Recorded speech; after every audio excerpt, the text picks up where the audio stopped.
Welcome to Heartbreak Chronicles.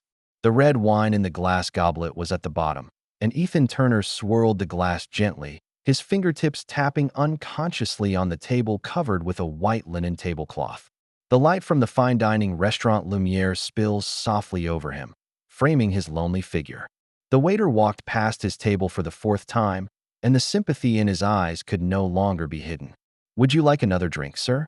the waiter asked, a hint of intolerance in his voice. Ethan looked up, a smile pulling at the corners of his mouth. "Okay, thanks. And a Cabernet."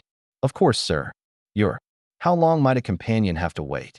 "She'll be here in a minute," Ethan replied, despite the fact that he'd been waiting for almost 3 hours with only a brief text message on his cell phone. "It'll be a little late. Important client. Don't worry." It was their 7th wedding anniversary, and Ethan had been planning for it for weeks. Lumiere is one of the most expensive restaurants in Boston, and reservations are usually required 2 months in advance. He wore the dark blue suit he'd been married in, and even though it was slightly tighter around the waist now, he knew Vanessa liked him in it. The tiny gift box lay quietly in her pocket, and inside was a platinum necklace with a pendant of the kind of vintage design she always described but never owned. A chuckle came from the doorway of the restaurant, interrupting Ethan's thoughts. He looked up and saw Vanessa standing there, surrounded by a group of people. She was wearing a black evening gown he'd never seen before, her hair carefully coiffed and her makeup perfect. Even in a crowd, she's the one who shines the brightest. Ethan felt a twinge of pride, followed by a stab of pain. She wasn't looking directly at him, but was joking with the people around her. One of the men leaned over and whispered something in her ear, causing her to laugh. He was tall and straight, and in his tailored suit, he looked like a model stepping out of the pages of a magazine. Ethan recognizes him. Liam Blackwood, an architect Vanessa has often mentioned and is said to be a partner in several of her recent high-end real estate projects. Vanessa finally glanced in Ethan's direction and then turned to her friends, loud enough for the whole restaurant to hear. "See? I told you he'd still be waiting here like a poor puppy." A burst of laughter erupted through the group. Liam's laugh was particularly harsh, his hand resting absently on Vanessa's waist, lingering much longer than social etiquette allowed. Ethan felt a rush of hot blood to his cheeks, but his expression rippled. He smiled and took another sip of his freshly delivered wine, as if it was just an inconsequential joke.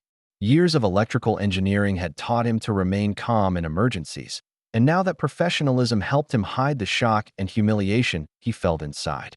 Vanessa and her friends walked toward him, Liam's hand still touching her back, if anything. "Ethan, darling." Vanessa leaned in to kiss his cheek, the scent of perfume laced with a hint of alcohol. "I'm so sorry to keep you waiting. We closed the contract on the Prescott family's property and had to celebrate. Do you mind if I invite a few friends to join us? After all, tonight is worth remembering." Her subtext is clear. Her professional accomplishments are more worthy of celebration than their wedding anniversary. "Of course I don't mind," Ethan replied, standing up and pulling a chair for the new arrivals. "It's nice to meet you all." Dinner was long and painful. Vanessa and her friends discuss high-end real estate, the latest design trends, and the inner workings of their social circles, completely ignoring Ethan. Occasionally, Vanessa would turn to him and explain some industry terminology that he probably didn't understand, in an almost compassionate tone, eliciting a few chuckles around the table. Liam sat next to Vanessa, and the close demeanor between them became more and more obvious to Ethan. The shared glances, the moments when their arms brushed, even the occasional knee that touched under the table. Years of experience installing precision circuits have made Ethan extremely observant, and few details escape his eye. His gift box still lay quietly in his pocket, looking so ridiculous now. The whole night, Vanessa didn't even mention that it was their anniversary. When dinner was over, Ethan calmly paid the bill for the entire table, nearly $2,000. Vanessa doesn't look surprised, as if this was completely expected. "Honey, we're going to Elevation for a couple drinks," she said, referring to Boston's newest rooftop bar. "You must be tired. You can go home first. Remember to check Sophie's homework. She has a math quiz tomorrow." Ethan nodded. "Okay, you have fun." He watched them leave from outside the restaurant. Vanessa already engulfed in laughter and conversation once again, not even looking back at him. He watched as Liam helped her into a luxury SUV, his hand lingering on her waist far longer than necessary. The other friends followed and got into the car, quickly disappearing into the Boston night. Late at night, Ethan lay in bed, listening to Sophie's even breathing outside his bedroom door. She was asleep, oblivious to his mother's absent goodnight kiss. Ethan fiddled with his cell phone, not messaging or calling Vanessa. For some reason, he felt a strange calm, like the quiet before a storm. The next morning, Ethan woke up to an alarm clock and found the other side of the bed still empty, the comforter flat as new. He got up to prepare breakfast and take Sophie to school, and it was business as usual. As he returned to the bedroom to tidy up, he heard Vanessa's cell phone vibrating on the nightstand. The screen lit up, displaying multiple missed calls and text notifications, all from the same person, Liam. Ethan first met Vanessa 7 years ago when she had just started working at Beacon Hill Realty. He was hired to upgrade the electrical system for the corporate office, and she was the new employee responsible for greeting him. "I'm sorry the office is such a mess," she smiled, her big eyes twinkling. "We're expanding, and everything is chaotic." "That's okay," Ethan replied, caught up in her enthusiasm. "Chaos usually means progress." He was working late that day and noticed that she was the last employee to leave. As he was organizing his tools, she approached with 2 cups of coffee. "I figured you might need this." She handed him a cup. "Black coffee, right? You look like the type to drink your coffee black." He took the coffee, amazed at her powers of observation. "You guessed it." "Thanks. I've always been able to read people." She winked mischievously. "Which is why I'd make a great real estate agent. People are looking for more than just 4 walls and a roof in a house. They're looking for the feeling of home." They talked at length about Boston, about her dream of moving to the city from small-town Connecticut, about how he had taken over the family electrical company after his father's death and grown it. Unlike the others, Vanessa seems genuinely interested in his work. "Electrical engineering requires precision and patience," she comments. "And I like people who can focus on the details. It shows they care about what they do." 3 months later, they started dating. 6 months later, he brought her home to meet her mother, and she quickly won the heart of the stern lady. A year later, he proposed on the banks of the Charles River, and she said yes with tears in her eyes. The wedding was simple but cozy, and they held the ceremony in a small garden in Cambridge, inviting only their closest friends and family. At the time, Vanessa was content with simple happiness and said all she wanted was Ethan and the family they were going to have. Sophie's birth completes their family. Ethan still remembers the feeling of the nurse placing that tiny pink package in his arms, the mixture of joy and responsibility that overwhelmed him. Vanessa smiled through her exhaustion. She had never looked more beautiful. "We did it," she whispered, holding his hand. "We created our own little universe." For the first few years, everything was perfect. Ethan's company acquired more high-end projects when they purchased a Victorian Asian home in the Newton neighborhood, where Ethan personally renovated every corner. Vanessa gradually gained a foothold in the real estate world and began to focus on the high-end market. They seemed to be moving toward a common goal until change crept in. The change began 2 years ago when Vanessa was offered a partnership in Beacon Hill Real Estate. She began to socialize more frequently and meet Boston's elite. Ethan is proud of her success, although he begins to notice that her behavior with these new friends is very different than at home. "You should trade in your car," she said suddenly one night, looking at Ethan's pickup truck parked in the driveway. "Maybe get a BMW or a Mercedes.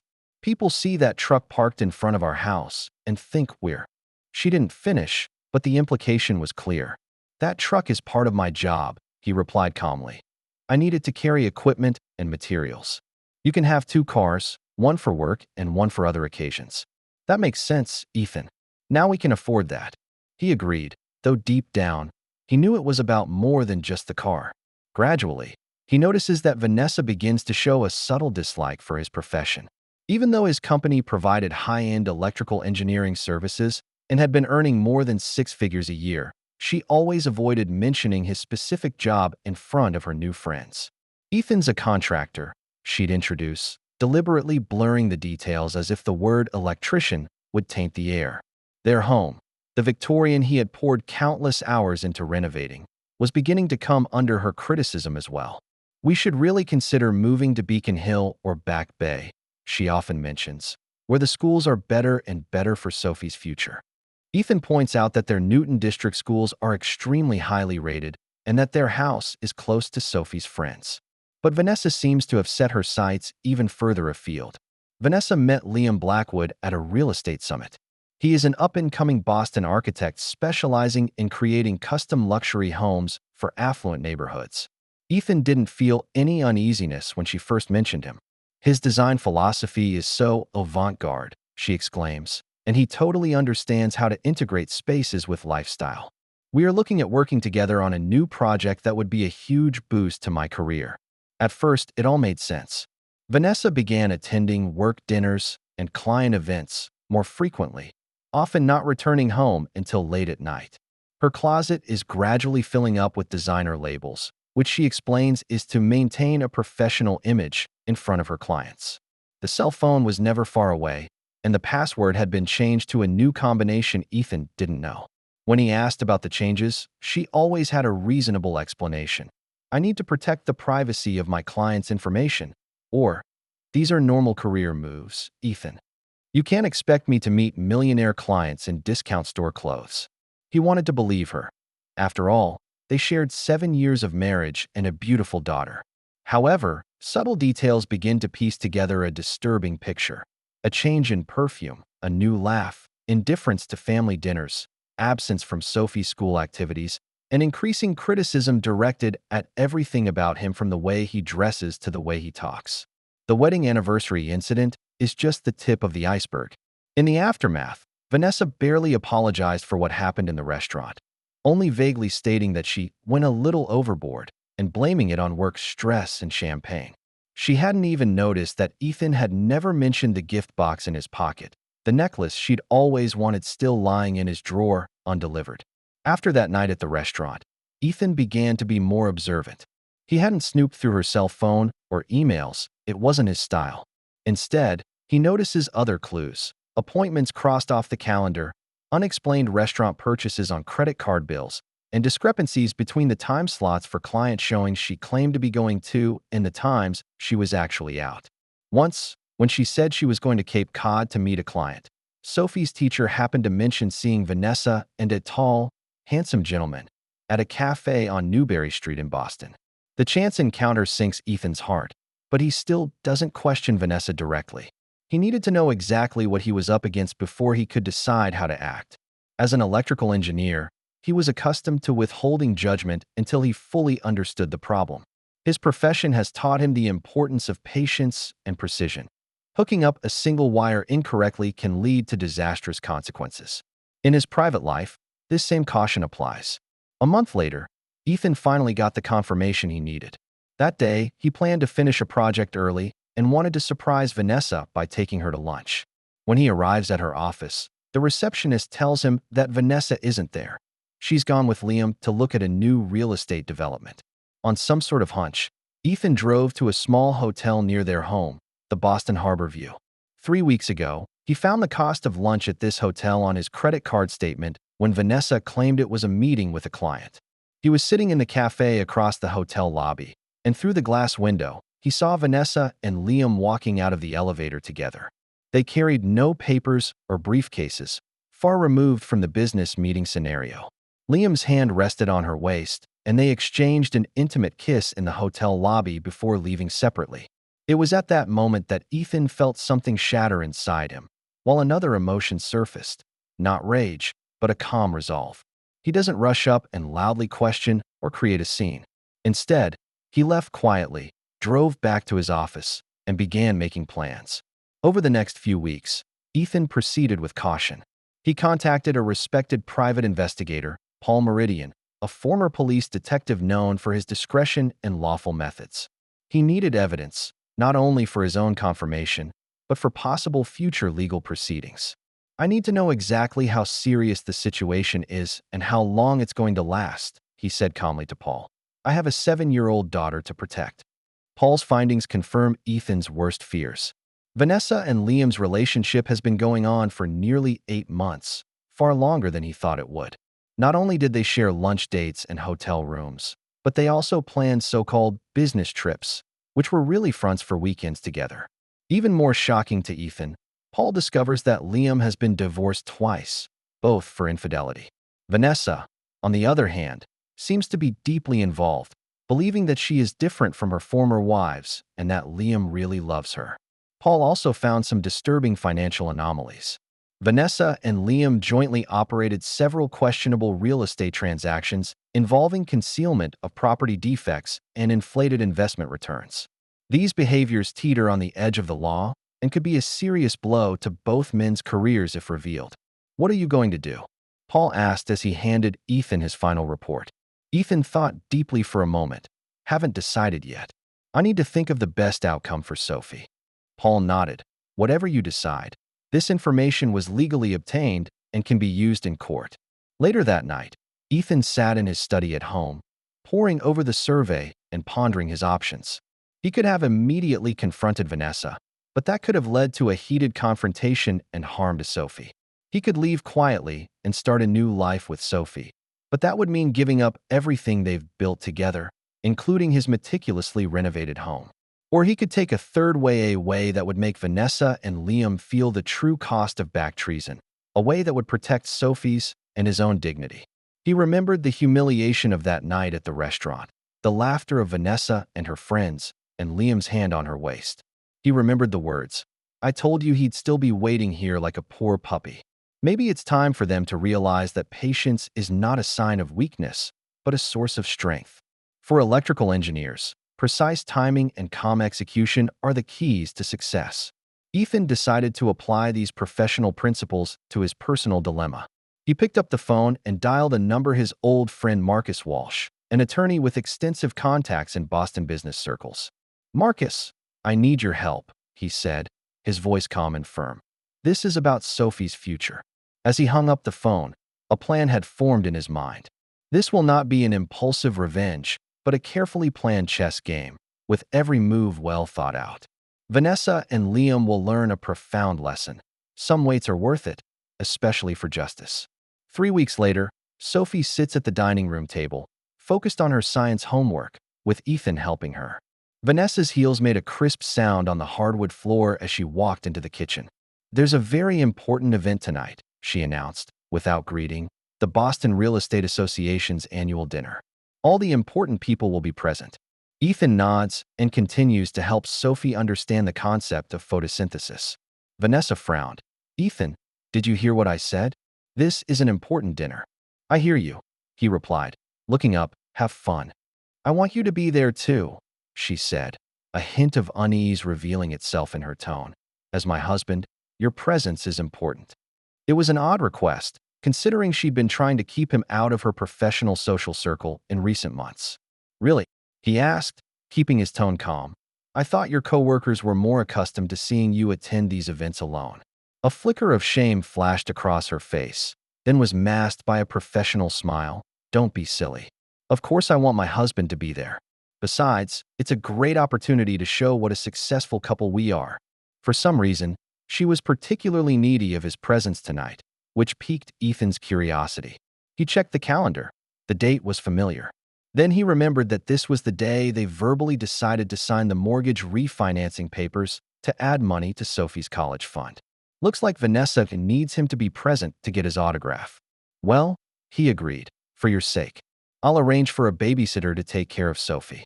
Vanessa breathed a sigh of relief and came over to kiss him on the cheek as if their marriage was still intact. "That's great. Wear that navy blue suit, okay? You look decent in that." Sophie looked up at her father as Vanessa left the kitchen to get ready. "Daddy," she whispered, "are you and Mommy okay?" The question stung Ethan's heart. 7-year-olds shouldn't have to worry about these things. He gently stroked his daughter's hair. "We'll be fine, little princess," he replied. "There are some things the adults need to work out, but Mommy and I love you very much. That will never change." Sophie nodded, seemingly accepting the answer, and returned to her homework. But Ethan noticed the tension in her shoulders and realized that children were more sensitive than adults thought. Whatever happens next, he must protect Sophie from as much harm as possible. In the evening, when they were getting ready to go out, Vanessa looked especially well-groomed. Black evening dress, hair perfectly coiffed, and makeup. She looked nervous and kept checking her cell phone as if she was waiting for an important message. "Is everything okay?" Ethan asked, straightening his bow tie. Of course, she replied too quickly. It's just work. This event is very important to me, Ethan. There are rumors that Morris and Bell may be acquiring several smaller real estate companies, including ours. Tonight could decide my future. Ethan nodded in understanding. Morris and Bell is one of the largest real estate development firms in Boston, and being acquired by them is truly a career opportunity. But he also knew that Vanessa was hiding the fact that Liam Blackwood was Morris and Bell's chief design consultant, and that the acquisition would legitimize them working together. They traveled by car to a luxury hotel in the Back Bay area, barely talking along the way. Upon arrival, Vanessa immediately blended into the crowd, shaking hands and exchanging pleasantries with various dignitaries. Ethan, on the other hand, stood quietly, observing the dynamics of the room. He saw Liam standing on the other side of the room, dressed in an elaborate tuxedo, surrounded by a crowd of admirers. Vanessa's gaze kept drifting to him, despite her attempts to hide it. When she finally gets a chance to walk toward Liam, Ethan notices the deliberate distance between them, professional but not overly intimate, clearly designed to keep out of sight. During the pre-dinner reception, Marcus Walsh appeared next to Ethan and the two exchanged a brief glance. "Ready?" Marcus asked in a low voice. "Yes," Ethan replied, taking a sip of his champagne. "Is everything organized?" Marcus nodded. "Everyone is in position. Just waiting for your signal." Ethan took a deep breath and looked around. The room was packed with the cream of the crop of Boston real estate: developers, architects, bankers, lawyers, and high-end real estate agents like Vanessa. Revealing the truth on such an occasion would be devastating, but that's part of Ethan's plan. Before the dinner began, Michael Denton, president of the association, took the stage. Just as he goes over the evening's schedule, Ethan sees Vanessa and Liam talking briefly in the corner before leaving the hall separately. Their actions seem natural, but it's all too obvious to Ethan, who already knows the truth. He waited 5 minutes, then nodded to Marcus and left his seat. Ethan walks down the hallway, passing several conference rooms, and finally stops in front of a room labeled private. Instead of knocking, he pulled out his cell phone and sent a short message to Paul Meridian. Then he turned and returned to the main hall. Just as all the guests were seated and ready to enjoy their appetizers, Michael Denton's assistant hurried over to him and whispered something. Denton's expression turns serious as he nods and walks onto the stage once more, tapping on the microphone. "Ladies and gentlemen, I'm sorry to interrupt dinner, but I've just received some urgent information that concerns everyone here." His voice echoed in the quiet room. A series of improprieties involving a number of high-end real estate projects have been reported to the association, including concealing structural problems, falsifying safety inspection reports, and misleading investors. Given the seriousness of the allegations, it is imperative that we address this issue immediately. The room erupted in shocked whispers. At this point, Vanessa hurried back to her seat, her cheeks slightly red and her hair slightly disheveled. Liam follows close behind, entering through the other entrance, trying to act as if nothing has happened. Relevant investigative materials have been submitted to the Real Estate Commission and relevant law enforcement authorities, Denton continued. But in the interest of transparency, we thought it would be appropriate to notify you immediately. The main responsible persons involved include. He paused, his eyes sweeping the room and finally landing on Liam and Vanessa. Mr. Liam Blackwood and Ms. Vanessa Turner. Vanessa froze in place, her face instantly turning pale. Liam stood up and tried to interrupt. "This must be some kind of misunderstanding." "I'm afraid there's no misunderstanding, Mr. Blackwood," Marcus Walsh said as he stood up. "I'm speaking on behalf of several aggrieved clients who unknowingly purchased properties you designed and marketed with serious safety hazards. We have a complete chain of evidence, including the email exchange between you and Ms. Turner tampering with the inspection report." The atmosphere in the room turned icy. All eyes are on Vanessa and Liam. Ethan kept a calm expression as if it was none of his business. "Even more disturbing," Denton continued, his voice stern, "is that these acts of misconduct appear to be related to their personal relationships are relevant. Due to conflicts of interest, they neglected their professional responsibilities and ethical guidelines." At the moment, the hotel's big screen displays a series of photos. Vanessa and Liam's intimate moments at the Boston Harbor View Hotel, photos of their weekend trip to New York, and clear images of them exchanging kisses, all taken during what they claimed to be a business meeting. Vanessa's gaze snapped to Ethan, filled with shock and fear. For the first time, she realized that he already knew everything, and, even more frighteningly, that he had been prepared. "What does that mean?" she asked in a low voice, her voice trembling. Ethan looked at her calmly and replied, "Some waits are worth it, dear. Phone number. Cell phones." Vanessa suddenly remembers that she couldn't find her cell phone this morning, and Ethan helped her find it. She realized he had gained access to her passwords and accessed her emails and files at that point. The whole room was thrown into chaos. Representatives of Morris and Bell immediately announced the suspension of all transactions related to Liam and Vanessa. Several customers stood up and claimed to be pursuing legal action. Liam tries to defend himself, but the evidence is too strong to refute. Vanessa sat there, completely devastated, watching her carefully constructed career and social standing go up in smoke in a matter of minutes. When she finally looked at Ethan, he was already on his feet and ready to leave. "Ethan, wait," she grabbed his arm, her voice trembling. "We need to talk." "I don't think we have anything more to talk about, Vanessa," he replied calmly, removing an envelope from his inside pocket. "Here are the divorce papers. Considering the circumstances, I suggest you don't fight for custody of Sophie. My attorney will contact you." He turned to leave, his pace steady, his back straight. Vanessa stood still, holding the envelope that would end her marriage in her hands, surrounded by the contempt-filled stares of her former co-workers and friends. As Ethan stepped out of the hotel door, he was greeted by a cool Boston night breeze. He took a deep breath and felt a strange sense of relief. It wasn't the ending he wanted, but it was necessary justice. He pulled out his cell phone and dialed Sophie's babysitter, telling her he'd be home soon. Then he dialed another number. "Hi, Mom," he said, his voice calm and firm. "Sophie and I might need to stay at your place for a while." "Yes, it's all over.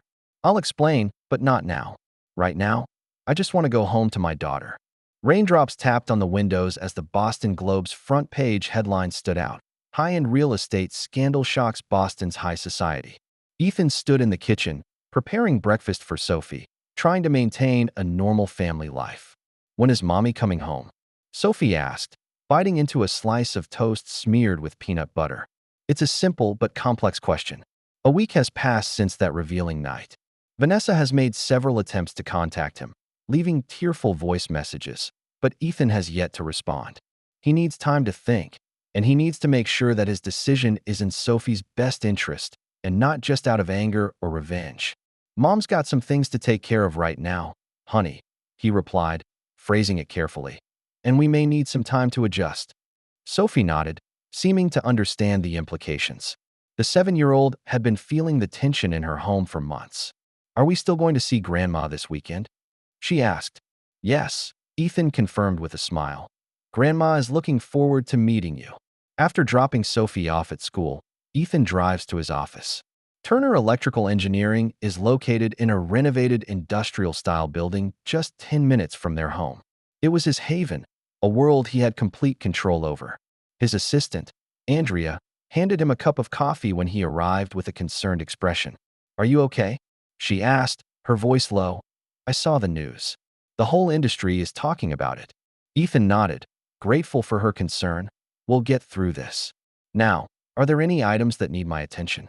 Andrea knows when it's time to change the subject. The new restaurant in the Seaport area needs an emergency inspection. They're having problems with their lighting system. Also, the client for that luxury home project in Cambridge changed their mind and wanted to upgrade their entire home automation system. "Set me up," Ethan said, thankful to have work to distract him. "I'm going to Seaport this afternoon." As he walked into his office, his cell phone rang again. This time it's Marcus. "The court has received the divorce petition." Marcus cuts right to the chase. "And based on the evidence we have and the current public sentiment, Vanessa has little chance of getting primary custody of Sophie. But she hired Janet Reynolds as her lawyer." Ethan frowned. Janet Reynolds is one of Boston's most prominent divorce attorneys, known for her ability to secure favorable terms for wealthy clients. "Can she afford Reynolds?" Ethan asked. "Apparently Liam is funding her legal fees," Marcus replied, "which actually works in our favor, proving that their relationship was more than just a whim." Ethan thought for a moment. I don't want to get Sophie involved in an ugly custody battle. I can make concessions on property division if Vanessa is willing to accept reasonable visitation arrangements. A wise decision, Marcus agreed. I will convey your position. In addition, several affected customers are organizing to file a class action lawsuit against Vanessa and Liam. The real estate commission has suspended their license. After hanging up the phone, Ethan stood in front of the window, looking at the Boston skyline. His plan for revenge has been realized, but the feeling of victory is not as sweet as he expected. After all, it wasn't just a marriage he lost, but a future he once believed in. However, he does not regret his decision. Vanessa and Liam's actions not only betrayed his trust, but also jeopardized the safety of innocent clients. Their misbehavior needs to be exposed, regardless of the consequences. In the afternoon, while Ethan was working in the Seaport district, he received a text from Vanessa. We need to talk. Not about the divorce, but about Sophie. Please give me this opportunity. Ethan considered for a moment, then replied, tomorrow at 3 p.m. at Common Ground Cafe. Public place. Sophie's not there. No matter how much anger and disappointment he feels towards Vanessa, she is still Sophie's mother.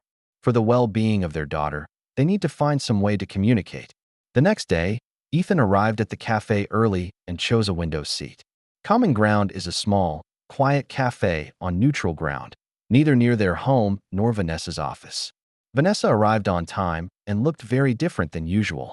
Her makeup was simple, she was dressed in casual clothes, and her hair was simply tied back in a ponytail. Having lost her former glow, she looks more like the young woman Ethan first knew. Thank you for wanting to see me, she said as she sat down, her voice low and humble. Ethan nodded. What do you want to talk about? Vanessa took a deep breath. First of all, I owe you an apology. Not just because. Betrayal, and because of that night's humiliation at the restaurant. That's cruel and unforgivable. Ethan watched her quietly, his expression calm. I don't expect you to forgive me, she continued, and I know I've lost that right. But I want you to believe that no matter what I do to you, I love Sophie more than anything. I know I've been neglecting my motherly duties lately, but I want to make up for it. How do I make up for it? Ethan asked, his voice calm but questioning. Your behavior has taken its toll on her. She's starting to ask questions, Vanessa. She feels the instability of her family. Tears welled up in Vanessa's eyes. I know. It's the biggest regret of my life. She paused and wiped away her tears. I'm not going to fight for primary custody.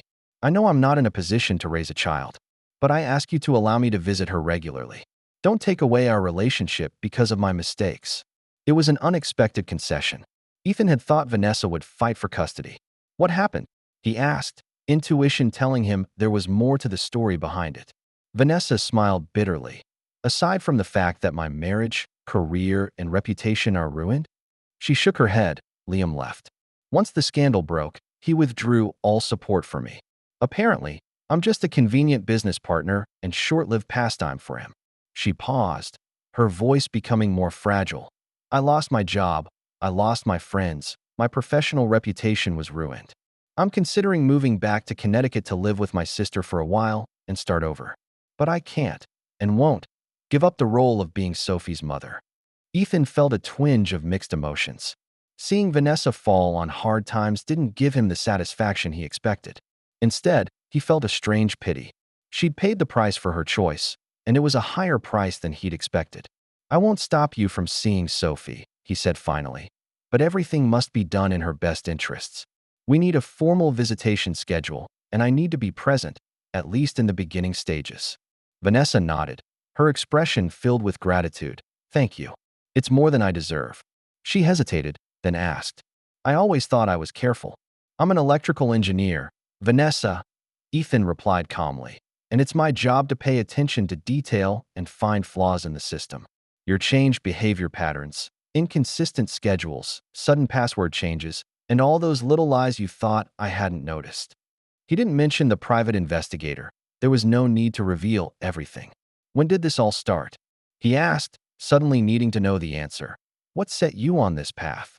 Vanessa thought for a moment, as if searching for a real answer rather than a pretext. About a year ago, when I became a partner, everything started to change. I was suddenly exposed to a whole new world of power and opportunity. At first, I just wanted to prove that I belonged in that circle. Then, when I met Liam, he represented everything I craved: success, glamour, social status. She laughed bitterly. I'm beginning to think our lives are too ordinary, too mundane. I don't see the value in your work, in what you do for our family. I was blinded by vanity and greed. So, what about that night at the restaurant? Ethan asked, his voice slightly strained, the memory still stinging him. What was that public humiliation about? Vanessa's face reddened with shame. That was my worst moment. Liam and others have been telling me I'm not determined enough, that I should get out of this marriage if I want to get a foothold in high society. I wanted to prove to them that I wasn't one of those ordinary housewives. I'm a fool, Ethan. A pathetic, manipulative fool. Ethan sat quietly, letting her words sink in. In a way, her confession helped him make sense of it all, though it couldn't erase the hurt. Sophie has dance classes on Thursdays after school and on weekends, he eventually said, and you can start there. See her twice a week. I'll be in the neighborhood. If this goes well, we can gradually adjust the arrangement. Vanessa's eyes glistened with grateful tears. Thank you. I know it's not easy. They discuss more details: property division, divorce timeline, how to explain the changes to Sophie. The entire conversation was civil and rational, in stark contrast to their last months of interaction. As they prepared to leave, Vanessa hesitated, then asked, "Do you think we could have ended up differently? If I hadn't been mesmerized by all that superficiality?" Ethan considered for a moment. Maybe, but we'll never know, will we? He stood up, ready to leave, but Vanessa spoke again. Ethan, there's one thing I want to know. That night, on our anniversary, what was in your pocket? You've been groping for something. Ethan had almost forgotten about the necklace, still lying in his drawer. Nothing important, he replied, turning away. Just a gift I thought you would treasure. The next few months will be a period of adjustment for all. Ethan and Sophie moved to a small house near his mother and began to establish a new daily routine. The divorce process went smoothly without the expected fights. Vanessa seemed genuinely interested in repairing the damage she had done to Sophie, never missing visiting hours and always giving her daughter her undivided attention.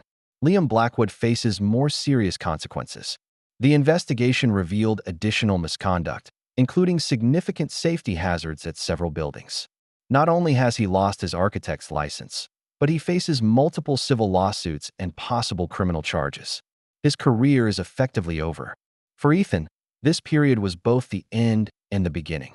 His company continues to thrive, and his reputation has even grown in the industry. Many admire the professionalism he displayed during his personal crisis. He became more involved in the community, joined the local school board, and rediscovered his value as an individual, not just as a husband or father. One night, when Sophie has gone to sleep, Ethan sits in the backyard of his new home, gazing at the stars. He pondered the events of the past few months and how they had changed him. Revenge brought justice, but not the fulfillment he expected.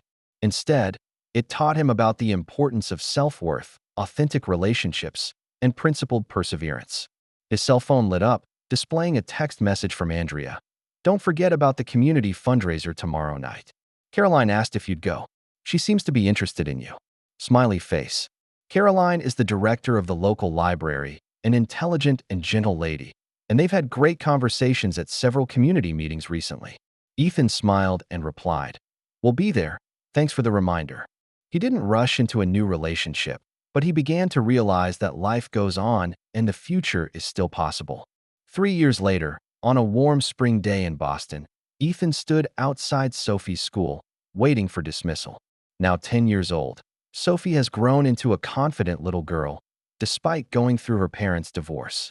"Dad," she ran to him, her backpack bouncing behind her. "I won first place in the science fair." "That's great, honey." He hugged her, proud of her accomplishments. "You won your circuit project?" "Yes." The teacher said it was the most creative work she'd ever seen. "Does your mom know?"